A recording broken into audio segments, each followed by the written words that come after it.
du Père, du Fils et du Saint-Esprit, ainsi soit-il. L'autre jour, j'ai eu l'occasion d'écouter un rabbin juif, et qui, d'une certaine manière, faisait une sorte de correction, on peut dire, est-ce que c'est aux chrétiens, est-ce que c'est, enfin, une sorte de correction qui semblait assez bienveillante, pour inviter à se remettre sur le droit chemin. Donc après ça, j'ai vu aussi Monseigneur Lustiger. J'ai vu un petit peu l'histoire de Monseigneur Lustiger, qui était d'une famille juive de Pologne. Et je crois bien qu'il a dû venir un petit peu avant-guerre du côté d'Orléans. Et voici que vers l'âge de 12-13 ans, je crois, eh ben, il est entré dans la cathédrale, sans doute la cathédrale d'Orléans, et il a été, on peut dire, étonnamment surpris, remué d'une certaine manière, presque conquis, au point que le lendemain, il est revenu dans cette cathédrale, que finalement il a demandé, malgré l'opposition, il a demandé à être baptisé. Et il a été baptisé assez vite. Après ça, il a suivi son cheminement, est allé au séminaire, malgré l'opposition de ses parents. Il est allé au séminaire et là, il a été quelqu'un très apprécié. Il était très zélé pour aller toucher la jeunesse des vérités de l'Évangile. Ce que je voulais simplement signaler dans cet entretien, c'est que pour être chrétien, les Juifs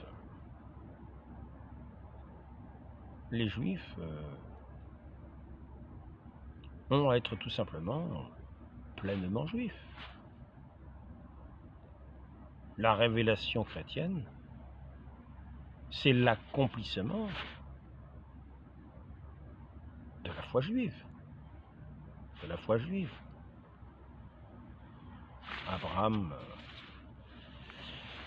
Abraham qui suit cet appel à sortir de sa patrie pour être le père d'une multitude de nations qui sera bénie en son nom.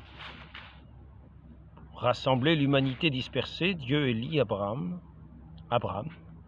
en l'appelant hors de son pays, de sa parenté, de sa maison, tiré du livre de la Genèse 12.1, pour faire de lui, Abraham, c'est-à-dire le père d'une multitude de nations. En toi seront bénies toutes les nations de la terre, Genèse 12.3, 50. Le peuple issu d'Abraham sera le dépositaire de la promesse faite au patriarche, le peuple de l'élection, appelé à préparer le rassemblement un jour de tous les enfants de Dieu dans l'unité de l'Église. Il sera la racine sur laquelle seront greffés les païens devenus croyants. Les patriarches et les prophètes et d'autres personnages de l'Ancien Testament ont été et seront toujours vénérés comme saints dans toutes les traditions liturgiques de l'Église.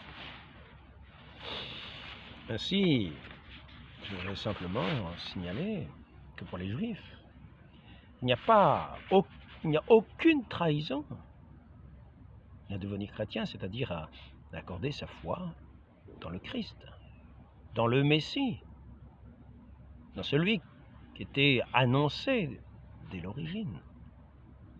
Nous voyons cela à l'origine, le péché originel, après le récit de la chute, le péché originel. Je mettrai entre toi et la femme, est-il dit au serpent, une opposition.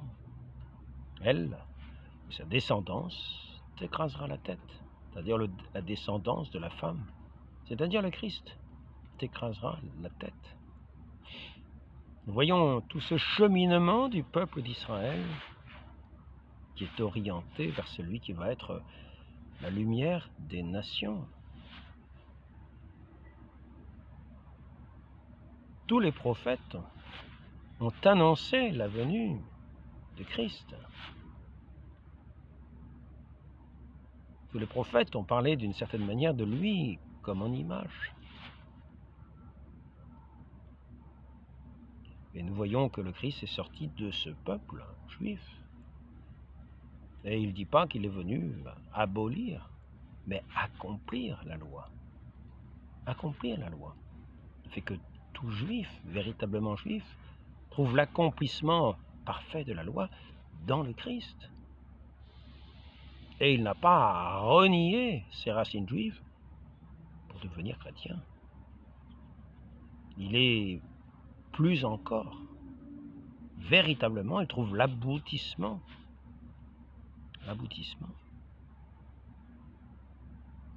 l'éclosion, l'épanouissement complet de ce qui est sorti de ces racines du peuple d'Israël, de cet appel particulier par lequel il a été conduit dans le désert, 40 ans, comme le Christ, qui redit dans sa vie toute cette histoire sainte d'Israël, mais qui nous ouvre les cieux, comme Moïse ouvrait la mer devant la terre promise. Cet agneau de Dieu qui vient éloigner de nous la colère divine que les Juifs mettaient sur le linteau des portes au moment de la fuite d'Égypte, c'est ce sang versé par celui qui véritablement est l'agneau de Dieu, cet agneau véritable, offert en sacrifice.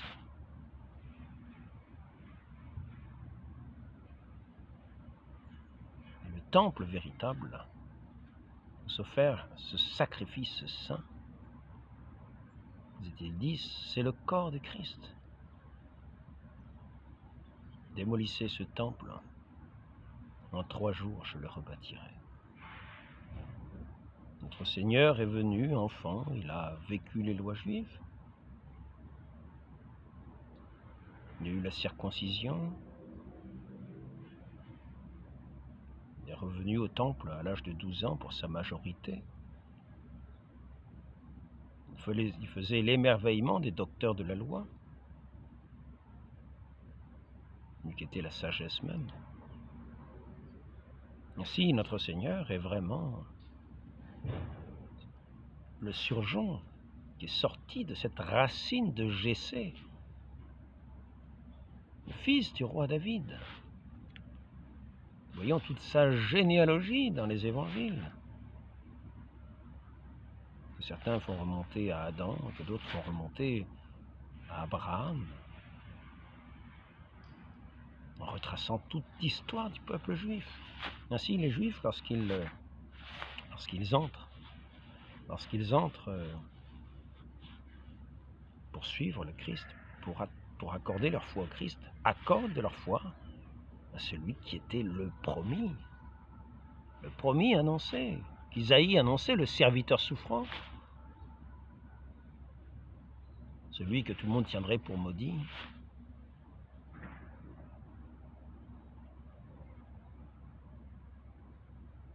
Et qui sera là pour le relèvement d'une multitude.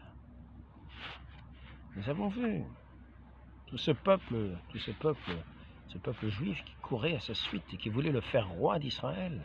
Il est un enfant d'Israël. Et il vient porter Israël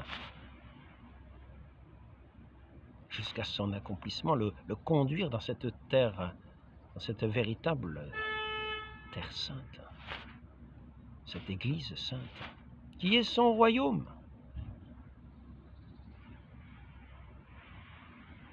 Tout le monde est béni en celui qui est la descendance d'Abraham, notre Seigneur Jésus-Christ.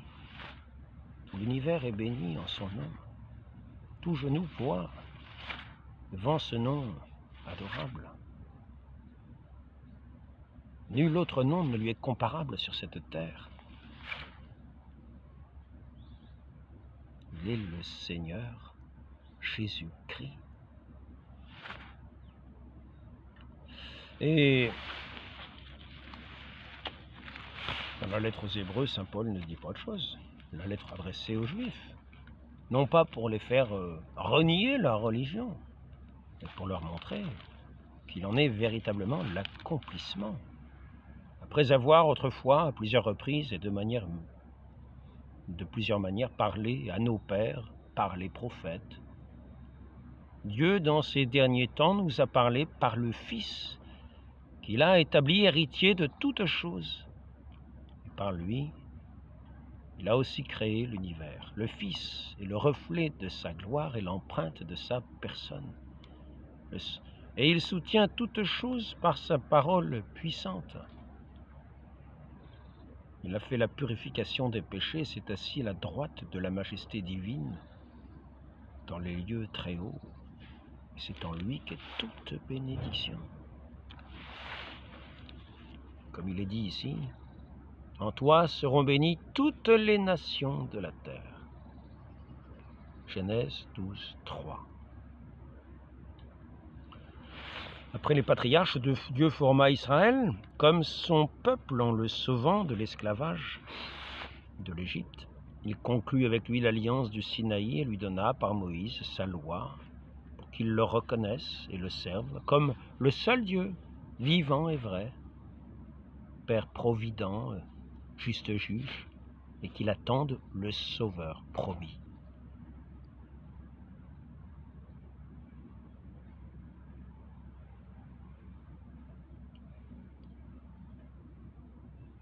Israël est le peuple sacerdotal de Dieu, celui qui porte le nom du Seigneur.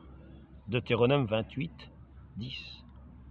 C'est le peuple de ceux à qui Dieu a parlé en premier.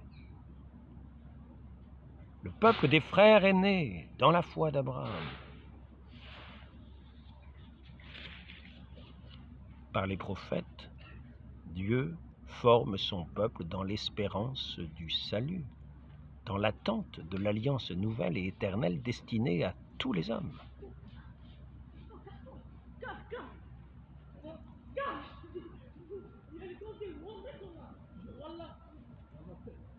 Et qui sera inscrite dans les cœurs. Les prophètes annoncent une rédemption radicale du peuple de Dieu, la purification de toutes ces infidélités, un salut qui inclura toutes les nations. Ce seront surtout les pauvres et les humbles de cœur qui porteront cette espérance.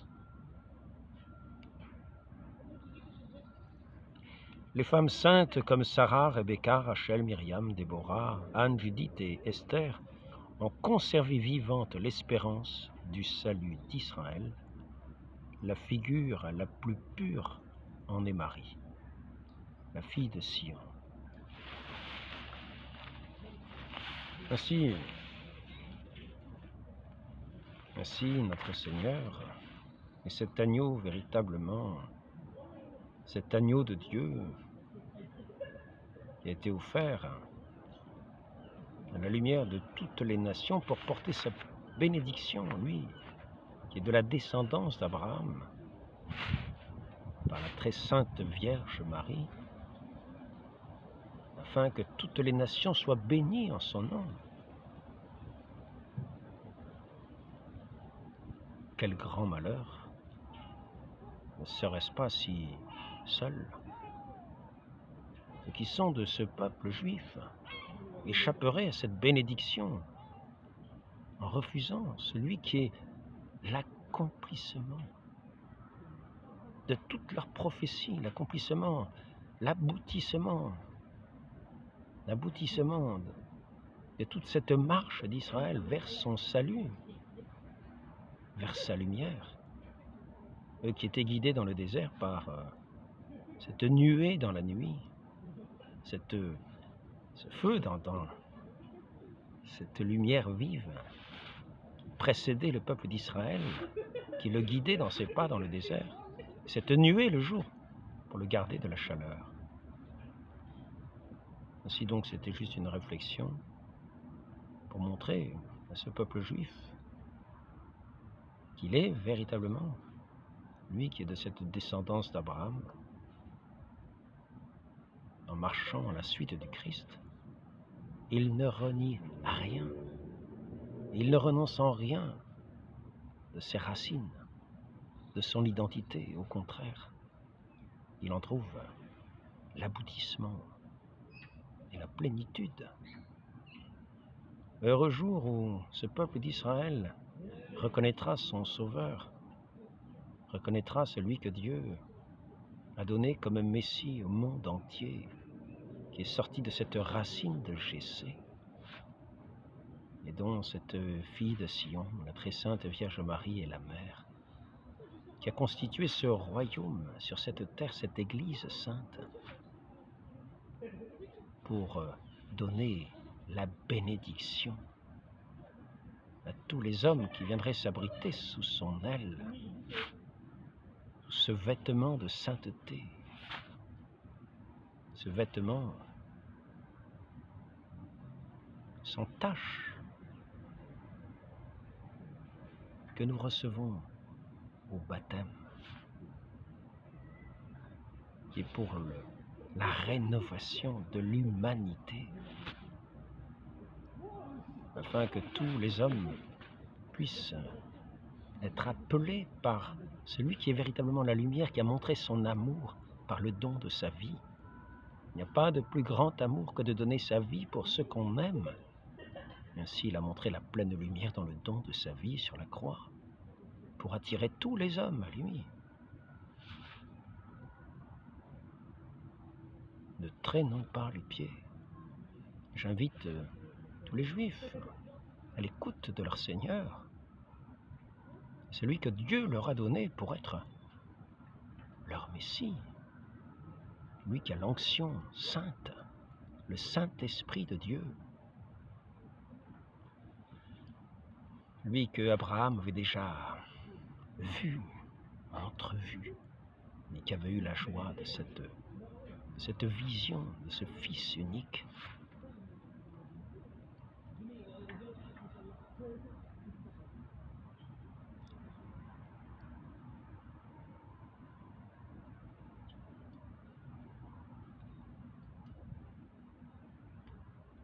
Ne rendons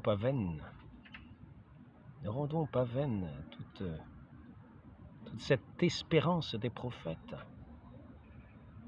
en nous en détournant. Ne renions pas tous ces prophètes qui avaient entrevu celui qui était annoncé depuis des générations, depuis l'origine. Demandons cette grâce pour nos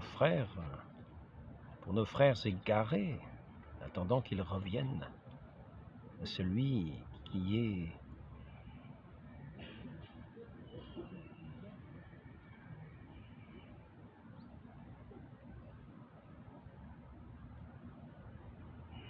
leur frère aîné, qui est leur Rédempteur, et qui vient, qui est venu, qui est présent, et qui viendra encore pour le jugement de tous les hommes. C'est lui qui est le chef de l'humanité, le chef de toute créature en ce monde, l'alpha et l'oméga, le roi des rois de la terre, qui a son siège à la droite du Père, et qui vient à tous donner sa bénédiction ici-bas, et qui donnera son jugement au dernier jour, pour écarter ceux qui l'auront rejeté et bénir ceux qui l'auront reçu. dans ce royaume éternel, dans cette gloire éternelle et céleste, dans cette contemplation